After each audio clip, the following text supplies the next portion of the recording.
Okay, Reggie, I know last week when we spoke about the incident up in No Jumper, you weren't sure if it was legitimate or not. And since that time, the one of the persons that was allegedly assaulted up there did a interview with Compton Rick Rock. I wanted to see if you saw that interview and if you have a difference of opinion now about what happened up there after hearing what his account was of the events that transpired. Reggie Wright speaks in giving out hypotheticals. I be trying to give game to how you get out of stuff. I remember y'all used to always say, "Why are you giving Puffy advice? Why do you care about giving Puffy advice and all that?"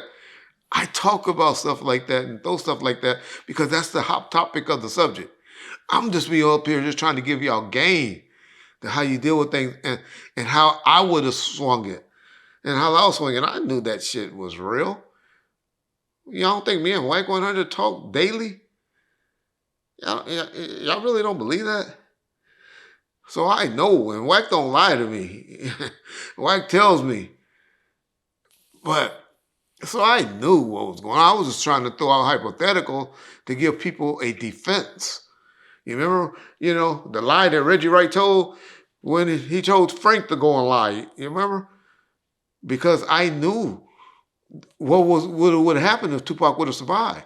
I was just trying to give him a defense by saying, they try to take his necklace, his chain is the reason why Tupac saw him and he went and jumped him. Just to try to give a defense to getting him from violated.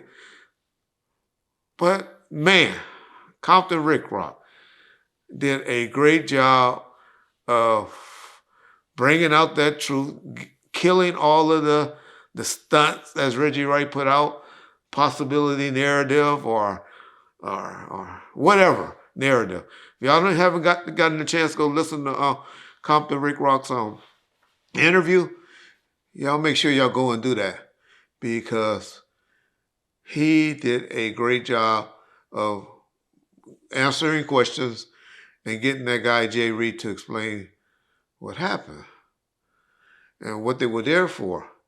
Now, of course, my boy Lou Scannon and Wack have different responses to his statements, and I'll get Wack on later on this week to respond to his opinion if y'all haven't already heard it, because I know a lot of y'all don't go over to his channel to listen because y'all don't even want to go over there.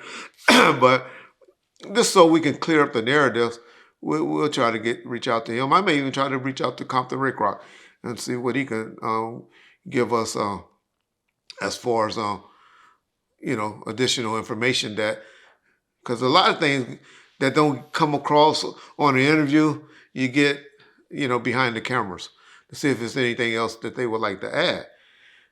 But all I really wanted to say is, hey, yeah, I believe that shit happened the way that brother said it, as far as the incident. I hate that it happened that way. I'm glad to see that apparently the two gentlemen are stand-up dudes and not trying to have two guys that I like currently. Of course, y'all always know my relationship with Wack, but even Luke Cannon, not trying to get them institutionalized. So I'm glad to see that. I just hope they all come up with an agreement because it was mainly behind. And if y'all don't get what really happened, and nobody's saying this, I haven't heard anybody saying this yet on YouTube. I haven't even heard Wax say this. But Reggie Wright just knowing how this shit goes, y'all take it for what y'all want. It was a deal on the table with this TV company. Wack and Luce was pushing up on the dude, and this dude, Jay Reed, and that other guy came up there like, we'll deal with him. We'll go up there and talk to him. Hey, you executives, we got this. This is what our job for. We'll deal with Wack. And that's the worst thing. I mean, I done been around Suge Knight.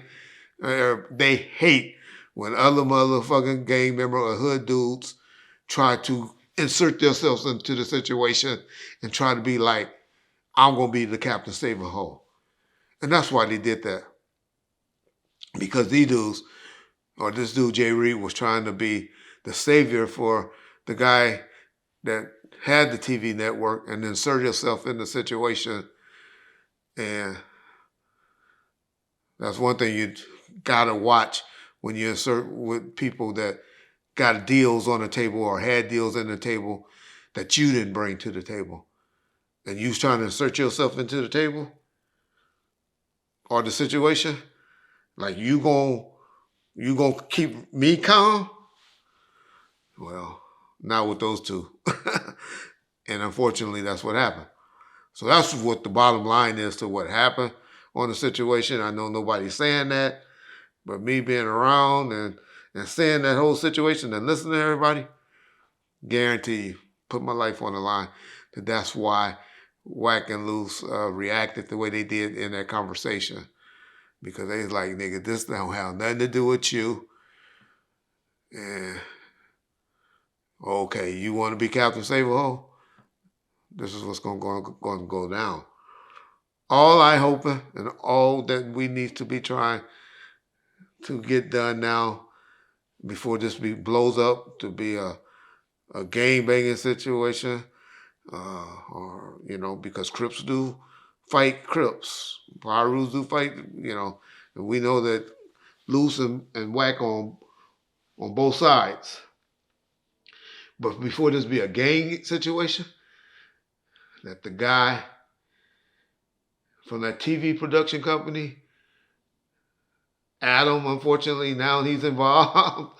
Unfortunately, I feel bad for Adam, but he's involved because it happened at this location. And Whack and Loose and now meet up with these dudes, and make some type of an agreement, because they do have to be compensated for what happened. And for everything that from that interview that I saw on Compton Rick Rock's channel. Shout out to Compton Rick Rock. I even posted in his comment section. I told him that, hey, brother, I think you are about the only one that can probably make this stuff get resolved, because you have a great relationship with both sides, meaning Whack and with apparently Jay Reed and the other gentleman. And that's what needs to happen. Nobody needs to be going to prison for a long time, because it could happen. And nobody needs to be getting no crazy amount of money, because they all seem to be okay. They don't seem to be nothing but some pride hurt. And so you probably got to get a little bit of money, but hopefully no one goes to prison behind us.